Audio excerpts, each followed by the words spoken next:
Hamstring injuries are the most common type of muscle injury, but you know that. That's why you're watching, because you too have been afflicted by a hamstring injury. To give you some perspective, hamstring injuries are the most common injury in both professional soccer players, professional football players, and track and field athletes. And even more disheartening is that the recurrence rate of a hamstring injury can be up to 30%. So what are some risk factors for hamstring injuries? One, the primary risk factor for injury to the hamstring is a previous hamstring injury because of the residual scar tissue that tends to be weaker and more stiff. Number two, fatigue. Both mental and physical fatigue disrupts some of the mechanisms that your body usually uses to protect your hamstrings, and just like any mechanical device, if you use it too much, it tends to break down. Number three, muscle and nerve imbalance. Muscle and nerve imbalance, especially between the nerves and muscle groups around the thigh and hips, such as your glutes, quads, hamstrings, and groin muscles, can lead to overuse, underuse, and overstretching, predisposing you to injury. When we talk about hamstring injuries, what muscles are we talking about? Refer to hamstrings, you're actually describing three different muscles: the biceps femoris, the semitendinosus, and the semimembranosus. Interestingly, the hamstrings, just like all muscles, tend to tear in very specific locations, and that's at the transition from tendon to muscle, called the musculotendinous junction. It's illustrated on the image with red X's. So what does it actually mean to have a muscle tear or a muscle strain? So a muscle strain is actually just a partial tear. So the way that muscle gets injured is literally it tears. Muscle is like a rope. And if you take the two ends of the rope and you stretch it too much, in the middle you start to have fraying of the rope, and eventually the rope completely ruptures. So you can think of a muscle strain as just fraying of the rope, and a muscle tear as complete disruption of the rope. Now, there are two well-defined movement patterns in which the muscle is stretched to such an extent that you get some type of an injury, either a partial tear or a complete tear. And we refer to these muscle patterns as type 1 and type 2. Type 1 injuries commonly occur during running or sprinting when the hamstring is eccentrically contracting in the terminal swing phase right before foot strike. The muscle that's most commonly involved is the biceps femoris.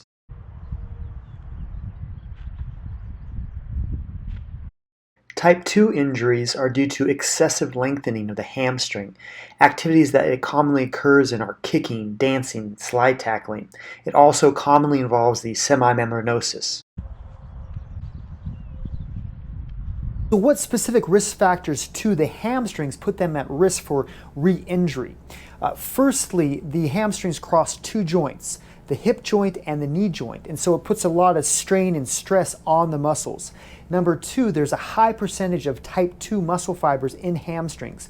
Type 2 muscle fibers are important for strength, power, and explosiveness, and so again, this puts a lot of strain and stress on the muscle. Number three, there are multiple nerves that try to coordinate the action of these three muscles. And if you have poor coordination between the nerves and the muscles, it can put undue strain and stress on the muscles. And number four, your pelvis tilts forward a little bit. And so again, that elongates the hamstrings and puts them at higher risk for tearing. There are three phases of muscle healing: destruction, repair, and remodeling. The destruction phase lasts 1 to 3 days. It's characterized by muscle rupture, blood clot formation, and the initiation of the inflammatory process. Inflammation is critical in this stage, so you should do your best to actually avoid anti-inflammatories. In the repair phase, breakdown of injured muscle occurs and new scar is formed, and the scar tissue gets a new blood supply. This process usually takes 3 to 4 weeks. In the remodeling phase, scar begins to organize and mature. You get new muscle tendon attachments. This process can last anywhere from 3 months to 23 months. If you get too much scar and the scar does not mature or organize, this can be very problematic. The problem with having residual scar tissue in the muscle fibers is that scar is not normal muscle. It's much weaker and much stiffer. And so you get in a situation where you have a re-injury of the scar when you try to use it. So you use it and it tears.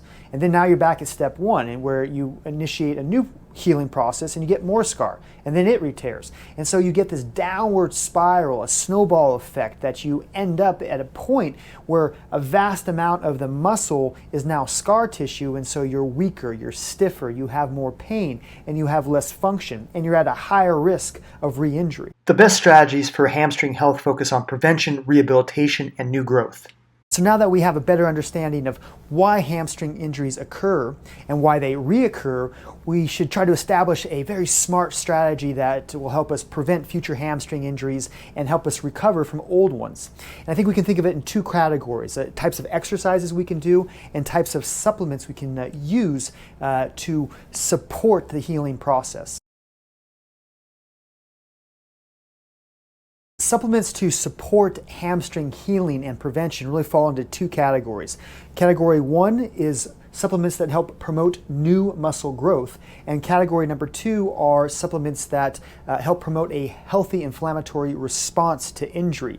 So I want to emphasize inflammation is incredibly important in the early stages of a hamstring injury to promote new muscle growth. However, in the later stages, unhealthy inflammation can actually compromise the healing process. Supplements for new muscle growth either act as building blocks, they act as a stimulatory signal, an energy source, or they help the muscle resist breakdown. Study after study has shown that protein consumption helps the body produce new muscle.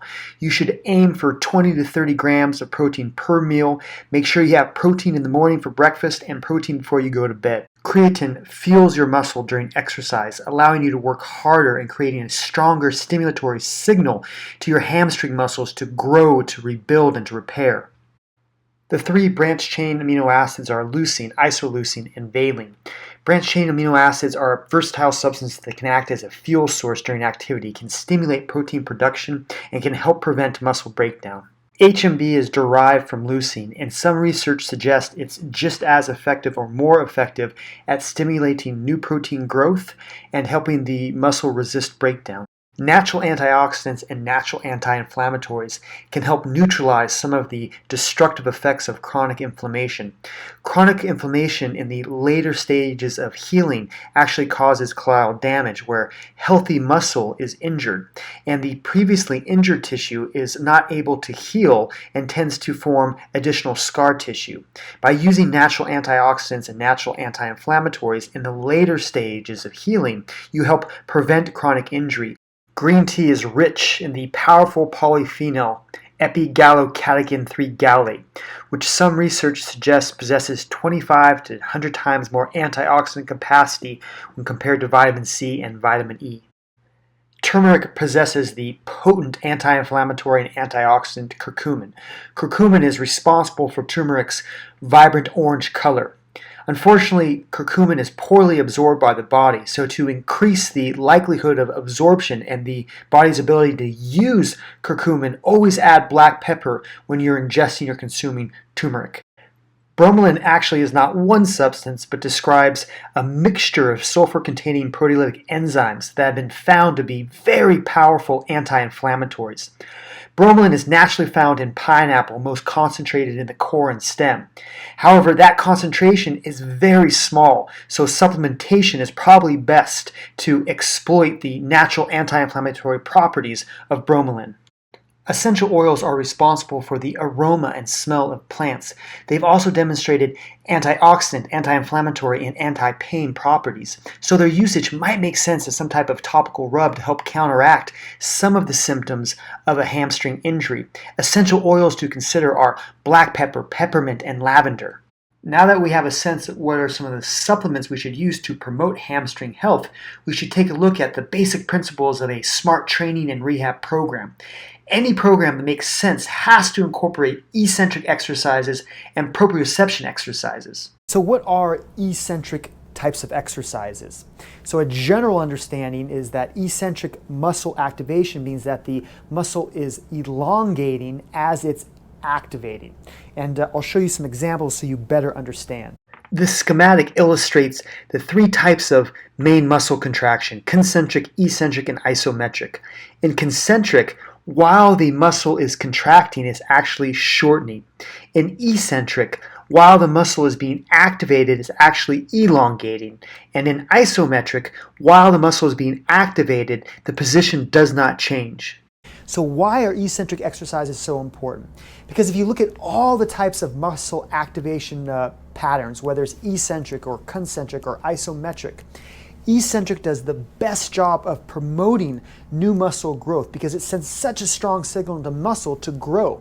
It also does a really good job of aligning scar tissue so it acts more like muscle and less like scar.